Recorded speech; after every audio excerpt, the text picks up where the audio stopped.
అష్టవసువుల వృత్తాంతం. గంగాదేవి శంతనుని విడిచి వెళ్లే సమయంలో తమకు పుట్టిన కుమారులు అష్టవసువులని తెలుసుకొని గంగాదేవిని దేవతలైన వసువులు మానవులుగా ఎందుకు పుట్టారని సందేహం వెలుగుచ్చారు. సమాధానంగా గంగాదేవి, మహారాజా, వరుణుడి కుమారుడు వశిష్ఠుడు. అతడు మేరుపర్వత గుహలో ఆశ్రమం ఏర్పరచుకొని తపం ఆచరిస్తున్నాడు. నందిని అనే కామధేనువు వశిష్ఠుడికి కావలసిన సమస్త వస్తువులు సమకూరుస్తూ అతనిని సేవిస్తూ ఉంది. ముని వద్దకు వచ్చిన అష్టవసువులలో 8వ వాడైన ప్రభాసుని భార్య ఆ ధేనువు తనకు తీసి ఇస్తే దానిని తన స్నేహితురాలైన జీతవతికి బహూకరిస్తానని భర్తను కోరింది. మిగిలిన వసువులు కూడా ఆమె కోరికకు వంతపాడి ఆ ధేనువును వశిష్ఠుడి నుంచి పట్టుకొని వెళ్లడానికి తోడ్పడ్డారు. యోగ దృష్టితో ఇది గ్రహించిన వశిష్ఠుడు వసువులకు మానవలోకంలో జన్మించమని శాపం ఇచ్చారు.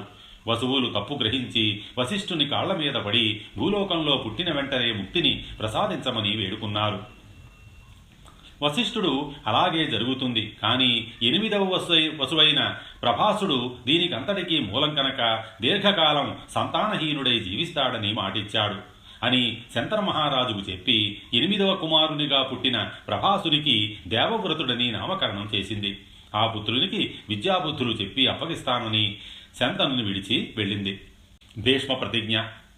గంగాదేవి శంతనునికిచ్చిన మాట ప్రకారం ఒకరోజు మహారాజు గంగా తీరంలో విహరిస్తున్న సమయంలో అతడి కుమారుడైన దేవవ్రతుడిని అతడికి అప్పగించింది.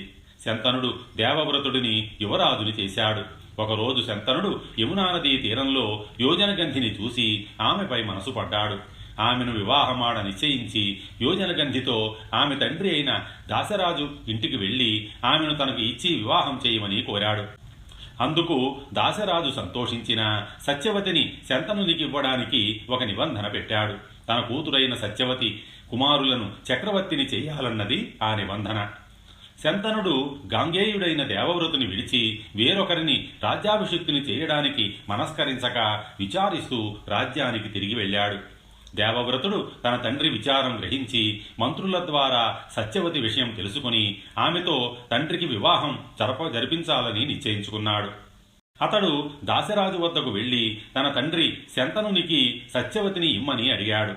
దాశరాజు దేవవ్రతునితో ఆమె ఉపరిచర మనువు కుమార్తె అని, ఆమెను శంతనునికి ఇవ్వాలన్నది ఉపరిచర మనువు అభిమతమని చెప్పాడు.